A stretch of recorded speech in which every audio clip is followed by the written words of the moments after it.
اللہ کے نام سے شروع جو نہایت مہربان رحم والا ہے،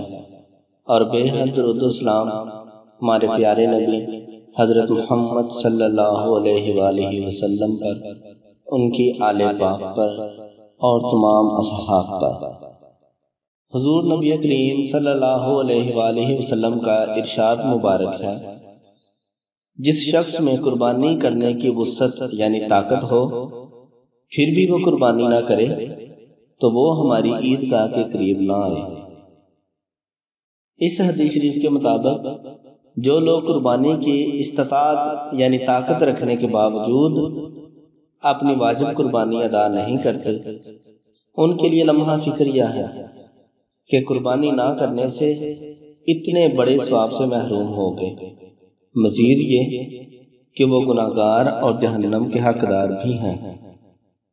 فتاویٰ امجدیہ تیسری جلد صفحہ نمبر 315 پر ہے، اگر کسی پر قربانی واجب ہے اور اس وقت اس کے پاس روپے نہیں ہیں تو قرض لے کر یا کوئی چیز فروخت کر کے قربانی کرے۔